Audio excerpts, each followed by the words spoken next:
all the time. Okay? It's like the QVC network, you know, all selling 24 hours, all church, all the time. That was my life. My grandfather was the pastor of a tiny church in Greensburg, Pennsylvania. Church of the Open Door. And my mother played the piano in that church. And my dad was a deacon in that church. And I swear, if I had not been born in a hospital, I would have been born in the pew. Because, right in the choir loft. Because I was there all the time, you guys. I mean, Sunday morning, obviously. Sunday night, obviously. Wednesday night.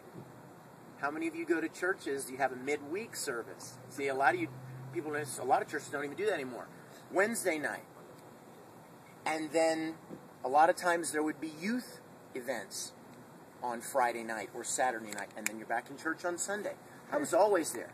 I was the little brat pastor's kid who would always correct the Sunday school teachers when they didn't tell the Bible story right. You know, you guys probably all know some preacher's kid or some missionary's kid who, like, I won all of the Bible memorization contests when I was a little kid. They would have, like, you'd win a trophy and this nice new shiny Bible, and I would memorize hundreds of verses a week from the King James. Oh. The tough one. I was, you know what I mean? I was totally in it, right? I mean, I was in it. And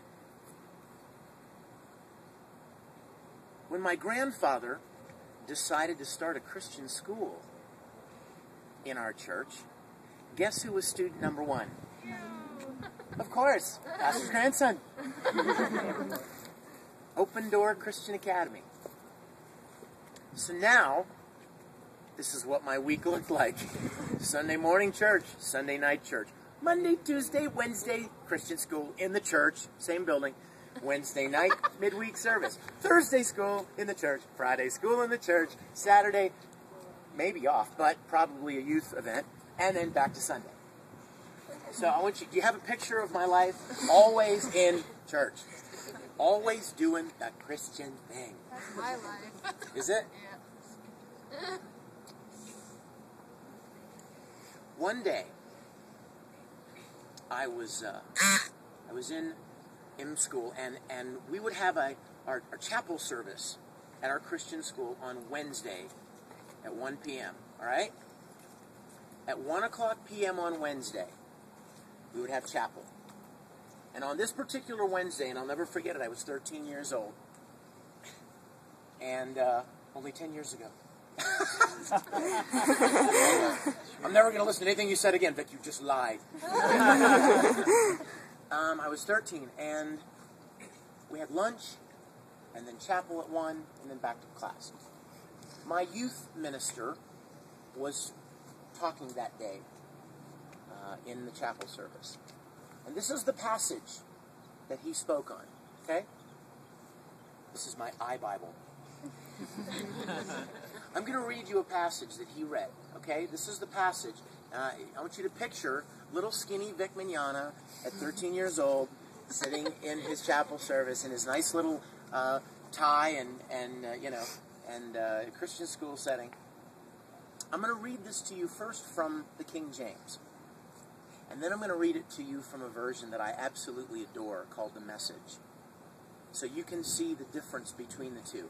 How it has all of the same information. It says the same thing, but it says it in a much more graspable way. Okay, you ready? I'm reading from Matthew 7. This is Jesus talking, by the way. It's in red, so you know that's starting at verse 21. Not everyone that saith unto me, Lord, Lord, shall enter into the kingdom of heaven, but he which doeth the will of my Father which is in heaven. Many will say to me in that day, Lord, Lord, have we not prophesied in thy name, and in thy name cast out many devils, and in thy name done many wonderful works? And then I will profess unto them, I never knew you. Depart from me, ye who work iniquity. All right? You got it? Here comes the Message version. Knowing the correct password, saying master, master, for instance, isn't going to get you anywhere. What is required is serious obedience, doing what my Father wills. I can see it now at the final judgment. Thousands strutting up to me and saying, Master, Master, we preached the message. We bashed the demons. Our God-sponsored projects had everyone talking. And do you know what I'm going to say? All you did was use me to make yourselves important. You missed the boat. You don't impress me one bit. You're out of here. Right? I feel that. Well, when he read that passage, he went on, Pastor John, our youth pastor, he went on to talk about the tragedy of one day when many, many people who grew up in church, whose parents were Christians, who were there every time the doors were open, who carried their Bible, who went to Sunday school, were going to stand before God and go, hey, it's me. And God's going to say, I know you from... I don't know you. I'm sorry. I don't know you. Whoa, wait a minute. Sure you do. Come on. You know my grandfather. My mom plays the piano. I go to Christian school. Do you know how many Bible verses I've memorized? Look at my hair. Look how short it's cut. I don't listen to rock music. I don't dance. I wear a tie to school, for goodness sake. My dad is a deacon. I sing in the choir. And God's going to go.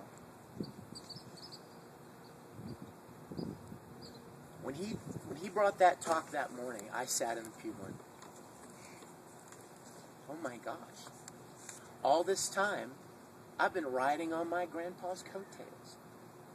All this time, I thought I was kind of in because my family, my setting, all this stuff I do, all this Christian-y stuff I do. I must be in good, right? I mean, right? And I remember feeling such a conviction. There's another churchy word. Conviction. And I'm quite sure that it was God's Spirit coming up to me and going, this is for you. This is me reaching out to you, Victor. You've been playing this thing and, going along thinking that you're just in the club kind of like by osmosis because you're grandpa and grandma and you're going to Christian school, but that's all out here. There's another passage that says, man looks on the outward appearance, but God looks on the heart. And everything that I assumed kind of got me in was all on the outside. I realized at that moment that I had never actually made a decision for myself. I'd never actually made a conscious choice that I am going to accept the gift that God has provided, and I'm talking about the gift of His Son, and the forgiveness that comes through His Son, Jesus. I never asked for it for myself. I just figured I had it because my family had it. It's like people who, and maybe some of you are right here, who you'll go to a job, you'll fill out a job application, and it'll say religion, and you'll go, well, my family's Catholic. You don't even know what Catholics believe. You're not, you know what I'm saying? But you just assume, my family's Catholic, or, we were always Lutheran or Methodist, right? So you'll check a little box, but in your heart, you have no idea what being a Lutheran is. You know what I'm saying? And I was that same way. I just assumed because my family had made that decision and had forged that relationship with God that somehow or another it had trickled down to me. And I was wrong. And that passage, that's the way it hit me.